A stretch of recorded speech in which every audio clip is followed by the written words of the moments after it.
You know, for years and years I had these great expectations about what the future was going to be like. But now that I'm here, it's not quite as much of a thrill as I thought it was going to be. In fact, I kind of feel like that little boy went to the hospital to see his new baby brother.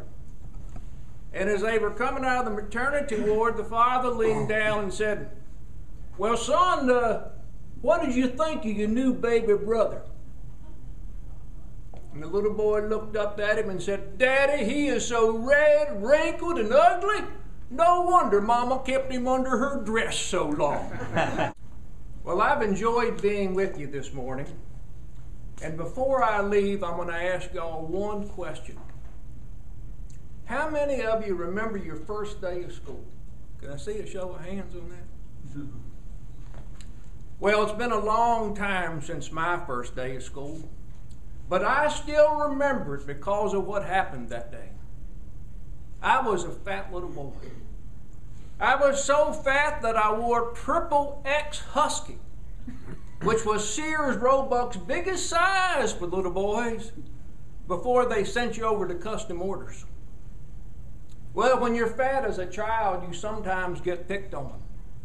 And on that first day of school, those boys really picked on me. As soon as I stepped on the playground, they started in.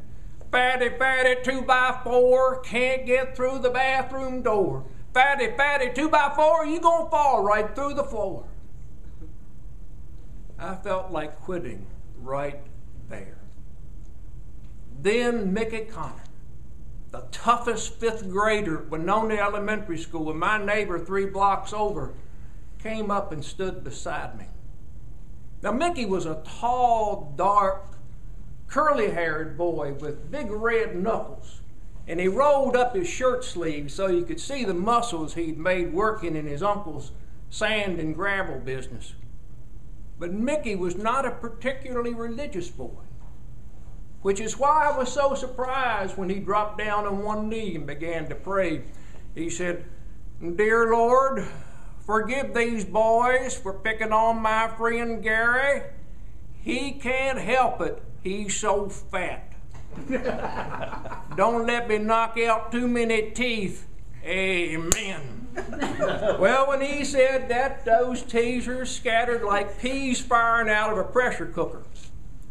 Now, Mickey probably could have used some instruction in conflict resolution, but we didn't have much of that back in, so we can forgive him. However, I learned 3 important lessons that day that I could have never learned in school.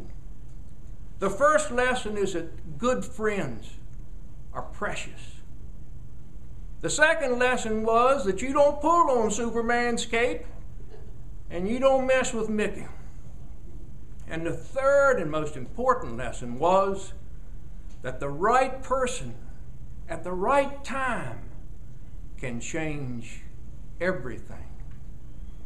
And as you begin moving through this new century of ours, I hope you will stand up for the things that you believe in, and you will stand with your friends and family and community as Mickey Connor stood with me, so that if one day things really do need changing, you will be the right person at the right time.